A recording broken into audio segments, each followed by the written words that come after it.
আসসালামু আলাইকুম, সবাই কেমন আছেন? আজকে নিয়ে এসেছি গ্রাম বাংলার ঐতিহ্যবাহী লাউ পাতার ভর্তা। স্বাদগুণে ভরপুর এবং পুষ্টি সম্পন্ন, একদম অথেন্টিক ফ্লেভার। গরম ভাতের সাথে জমবে ভালো এমন একটা ভর্তার রেসিপি। আশা করছি আপনাদের কাছে খুব ভালো লাগবে। আশা করছি সম্পূর্ণ ভিডিওটি জুড়ে থাকবেন। আর তার জন্য লাগবে আমার লাউ পাতা, আর একদম টাটকা ফ্রেশ গাছের লাউ পাতা নেওয়ার জন্য আমি আমার বাগানে চলে গেলাম। আর যাদের গাছ নেই তারা একদম দোকান থেকে একদম ফ্রেশ যে কচি লাউ পাতা থাকে সেটা নিয়ে নেবেন। আর লাউ পাতায় অনেক পুষ্টিগুণ থাকে, রোগ প্রতিরোধ ক্ষমতা বাড়ায়। এই জন্য ফ্রেশ টাটকা শাকটা নেওয়ার চেষ্টা করবেন। দেখতে পাচ্ছেন আমি একদম কচি কচি লাউ পাতাটা নিচ্ছি। এরকম কচি লাউ পাতা নেবেন, তাহলে ভর্তাটার স্বাদ আরও অনেক দ্বিগুণ বেড়ে যাবে, খেতেও অনেক ভালো লাগবে।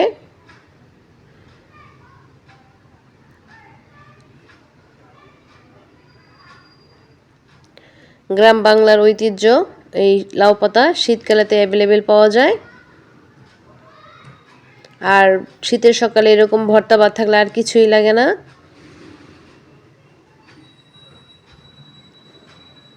মোটামুটি আমি এখানে আমার পাতা যতটুকু লাগবে আমি নিয়ে নিয়েছি। দেখতে পাচ্ছেন একদম ফ্রেশ এবং কচি পাতাটাই নিয়েছি আমি। আর এবার আমি এটা বেছে নেব ভালোভাবে। মাঝখানের যে একটা থাকে সুতার মতো, সেটা আমি ফেলে দিব। এইভাবে মাঝখানে ধরে টান দিলেই হয়ে যাবে, তাহলে ভর্তাটা একদম নির্মল হবে।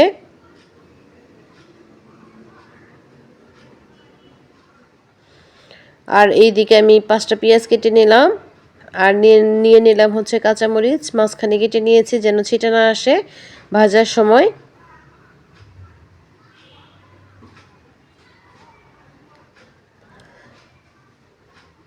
তারপর নিয়ে নিলাম শুকনো মরিচ, যে কোনো ভর্তায় শুকনো মরিচটা দিলে অনেকটাই ভালো লাগে।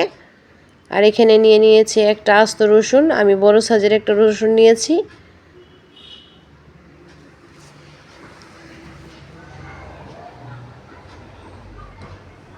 সেটা আমি কুচি করে কেটে নিয়েছি। আর এখানে নিয়েছি আমি ফ্রেশ নদীর যে টাটকা চিংড়ি মাছ থাকে তাজা, সেটা নিয়েছি। এখানে আপনারা শুটকি চিংড়ি দিয়েও করতে পারবেন, আর যদি শুটকি চিংড়ি বা চিংড়ি দিয়ে না করতে চান এভাবেও করতে পারবেন, শুধু ভর্তা করে খেতে পারবেন, কোনো সমস্যা নাই। থাকলে দিবেন, থাকলে টেস্টটা বাড়বে, ভালো মজা লাগবে খুব। আর এইদিকে আমার সবগুলো উপকরণ রেডি করা শেষ।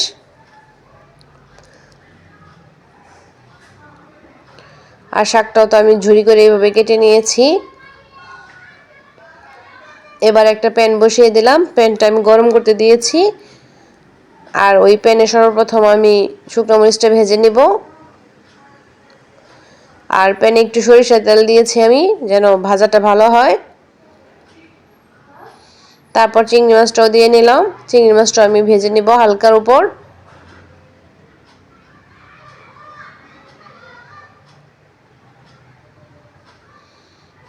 মোটামুটি ভাজতে ভাজতে আমি সিদ্ধ করে ফেলবো চিংড়ি মাছটা।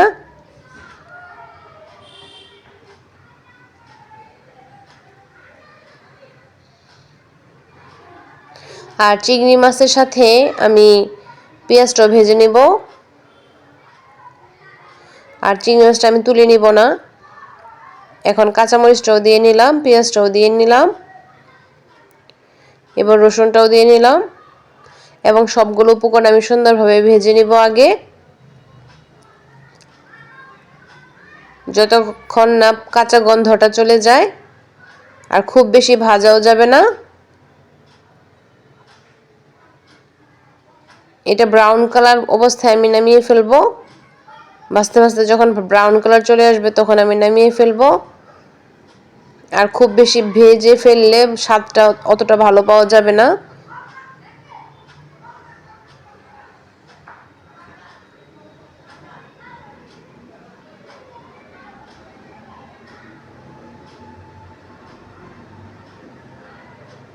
এটা মোটামুটি আঁচে, মিডিয়াম আঁচে ভাজলেই হবে, খুব বেশি জোরে জাল দেওয়া যাবে না।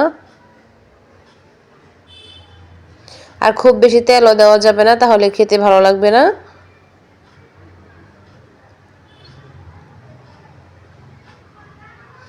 আমি নামে মাত্র অল্প একটু তেল দিয়ে ভেজেছি।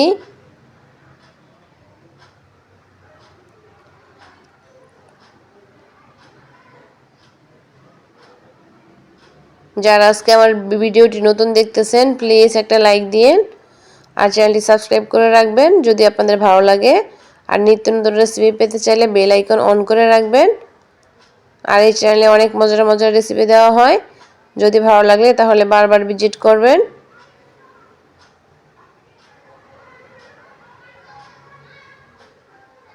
আর যারা রেগুলার আমার ভিডিও দেখেন আপুরা ভাইয়েরা সবাইকে অসংখ্য ধন্যবাদ জানাই, আন্তরিক ভালোবাসা জানাই।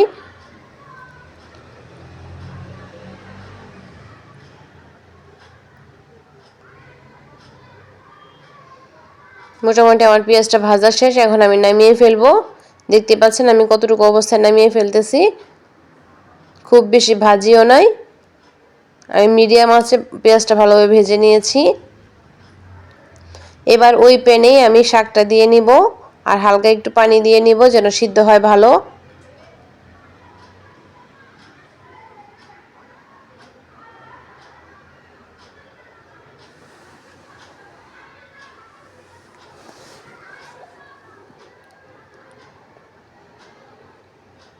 এবার আমি একটু লবণ দিয়ে নিব যেন শাকটা সহজে মজে যায়। আর একটু ঢাকনা দিয়ে ঢেকে রেখে দিব, 5 মিনিট ঢাকলেই হয়ে যাবে শাকটা। শাক থেকে সম্পূর্ণ পানিটা আমি শেষ করে ফেলবো, তাহলে শাকটা প্রপারভাবে সিদ্ধ হয়ে যাবে।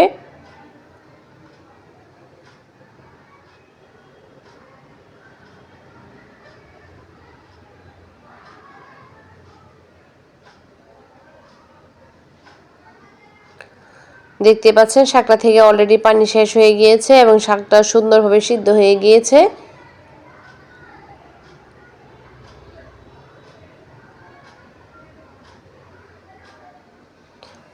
শাকের মধ্যে কোনো পানি নেই, আর পানি থাকলে ভালো লাগবে না ভর্তাটা। একদম পানিটা ভালোভাবে শুকিয়ে নেবেন কড়াইয়ের সাহায্যে। দেখতে পাচ্ছেন কড়াই লেগে ধরছে, কতটা লেগে ধরেছে, কতটা মানে সিদ্ধ হয়েছে, কতটা ভাজা হয়েছে। পানি একদম এক ফোঁটা পানিও নাই। এই পর্যায়ে আমি শাকটা নামিয়ে ফেলবো।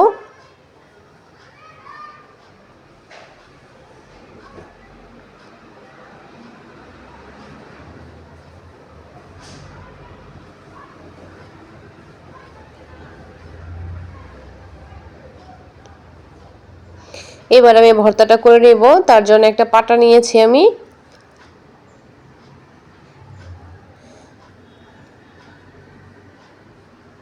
এখন এই পাটার সাহায্যে আমি সুন্দরভাবে বেটে নিব আগে চিংড়ি মাছ এবং কাঁচামরিচটা এবং পেঁয়াজ এবং শুকনো মরিচটা বেটে নিব। সব একসাথে দিয়ে নিয়েছি আমি। এই ভর্তাটা এতটাই স্বাদ হয় গরম ভাতের সাথে, অন্য কিছু খাওয়া ভুলে যাবেন। যারা ভর্তা লাভার আছেন ট্রাই করতে পারেন, সবাই আপনার প্রশংসা করতে বাধ্য হবে।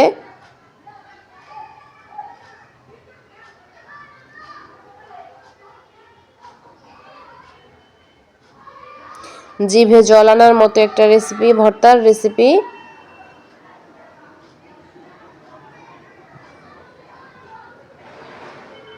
এখন আমি শাকটাও বেটে নিব।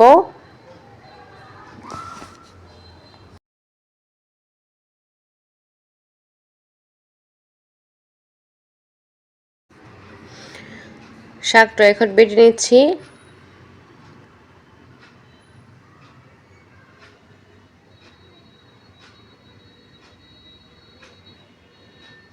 শাকটা মরিচের সাথে ভালোভাবে মিশানোর জন্য, চিংড়ি মাছের সাথে ভালোভাবে মিশানোর জন্য আমি আরেকটা বাটা দিব, তাহলে ভর্তাটা একদম পারফেক্ট হবে, বাটাটা প্রপারভাবে হবে। এটা আপনারা হালকার উপরেও দিলে দিতে পারবেন, খুব বেশি বাটার প্রয়োজন নেই।